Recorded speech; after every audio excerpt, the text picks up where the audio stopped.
Talk about Disney again. There's a lot of Disney news going on.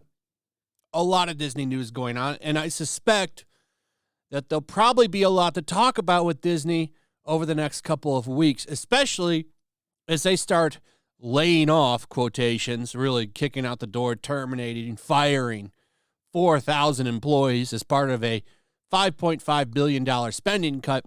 This means a lot of people with big bloated salaries gone. And this is kind of a good thing. You've got a lot of people running around that really don't need to be in these companies. They're like cushion jobs, really, that just don't matter. Kind of like Victoria Alonso or this Damon Lindelof Star Wars movie that was supposed to come out. This movie's canceled. Thank God. Well, actually, you know what? I take it back because Star Wars is kind of done no matter what they do. I don't think that they can save this brand unless they put it on a hiatus for like 5 or 10 years. They've really done their best to run Star Wars into the ground. That Damon Lindelof movie, they said a couple of days ago, was actually still in development, was still going to be there. And now that movie's done, gone, which is, the smart business move because, well, that guy's the same person who made that woke Watchmen series that was out. Wasn't it on HBO? Awful show. Takes Watchmen and turns it into probably one of the wokest sequels I've ever seen. They made Dr. Manhattan black in it. It's like, what are you doing? Why are you doing this? All it did was just irritate fans. Nobody really liked it. That's why it didn't get a second season. Nobody watched it. And if they did, they watched the first one and said, what the hell is this? And jumped. Kind of like Rings of Power. So that movie's gone. So they're cutting a lot of fat. The real question I have is quality going to go up? Are they going to stop with this woke garbage? Is that going to end? We won't find that out for a while because it's going to take a while for things to change. So like with Marvel, we've got to sit through most of what's already been shot for Phase 5. And then I'm curious to where things go because one of the wokest of woke, the second in charge, in my opinion, I don't know if that was ever official, but believe me, she was definitely the protege to Kevin Feige. The woman who hilariously, famously said, the X-Men are a little outdated. There's a lot of females on that team. We don't need the X-Men name. So ever since then, the rumor was that it's going to be the mutants. The mutants are where they're going, which is stupid. Why would you piss away that brand that you have? Everyone loves that name. Everybody loves those characters. It's never been a problem. The X-Men has had a lot of females on the team for a long time. That's absolutely true. In fact, Storm, with her mohawk, leader of the X-Men at one point. Nobody cares.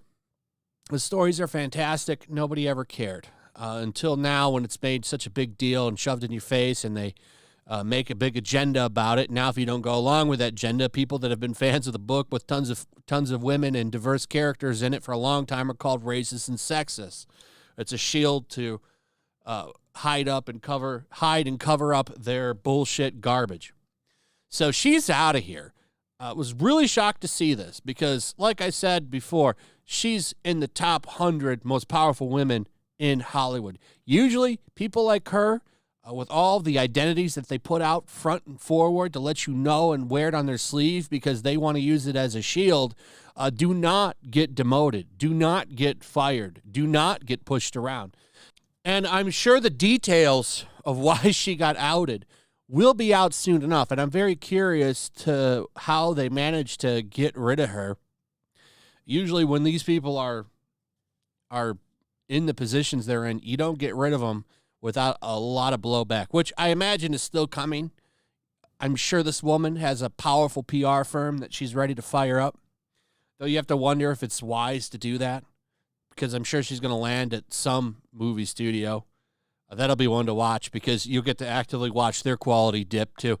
So, Marvel, a lot of failures. Phase 4 didn't make money. Nerdrotic put out a great video yesterday on this, where he was talking about how, according to his sources, which, I don't think that he's ever put anything out there that's bullshit. So I think you can kind of take him for his word a little bit. It's talked about how with all of the reshoots and bloated budgets, Phase 4 never turned a profit. And now you're seeing that with Phase 5. Ant-Man and the Wasp has not made money. In fact, it's going to lose money. So after losing money time and time again, she's out. Another little interesting bit of news that I think is worth focusing on for this video is the fact that she's a bully. Isn't it funny how the wokest and most loving people are usually mean bullies that become vindictive, evil people? It's funny, isn't it? A lot of people talking about today how she's a bully, a kingmaker. If you piss her off, you don't get to work anymore. Discussing film, Victoria Alonso was reportedly singularly responsible for the toxic work environment within Marvel's VFX departments. She would reportedly give work to teams she liked, but if you have pissed her off in any way, you're going to get frozen out. And that's interesting. Marvel, as you know, has had some pretty dog shit CGI. Look no further than She-Hulk. That CGI was a problem even in Ant-Man and a lot of other movies. And there's been a lot of reports over the past year about how they can't get anybody that's got any kind of talent in the industry to work for them. In fact, they're eager to turn Marvel down. And then the person who oversees that mysteriously walks away, huh? Find that interesting. I wonder if a lot of those CGI people will be more willing to work for Marvel now that she's gone.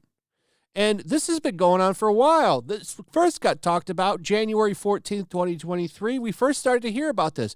Insider says one Marvel executive can make or ruin visual FX careers. Now, isn't that interesting?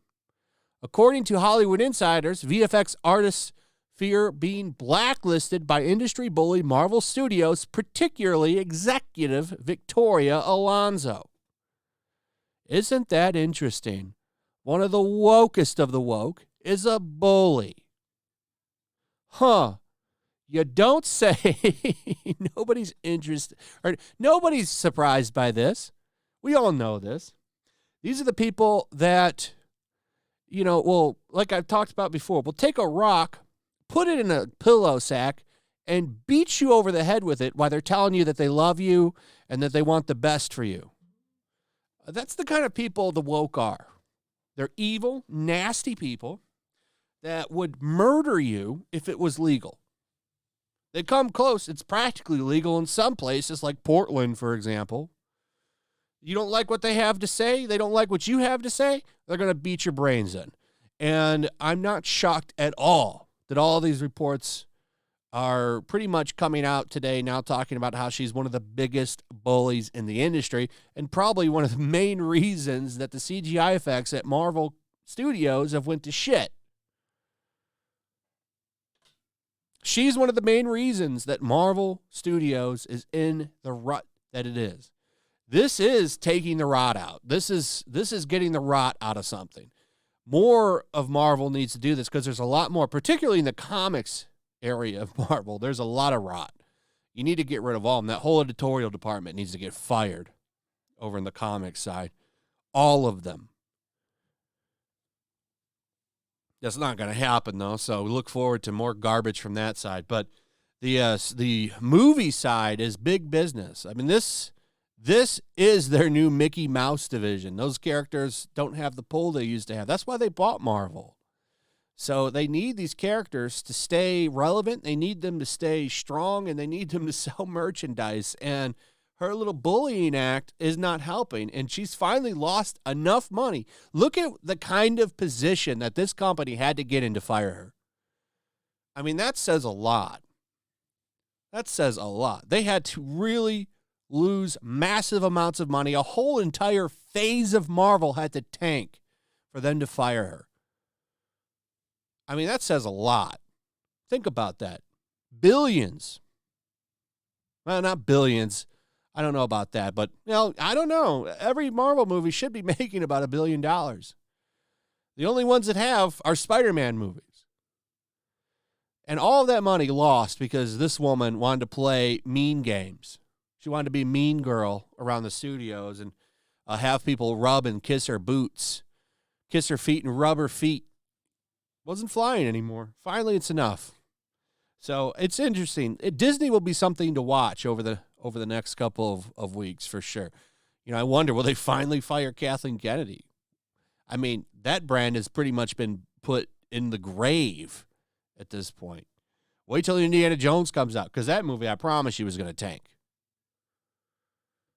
So I don't know. We'll see what happens. This will be an interesting year.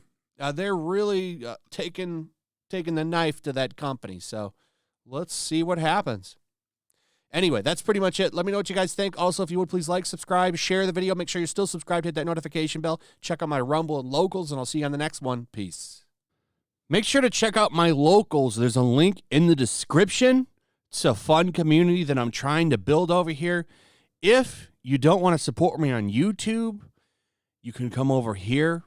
None of that money goes to YouTube. You also can just come over here for free. But if you are a supporter over here, I do plan on doing an extra live stream once a month and throwing links to the supporters so you can actually come on and have a supporter live stream with me. Also, it's a good place to catch all of my content. You don't have to worry about notifications like YouTube. They'll definitely work over here. So come check out my Locals.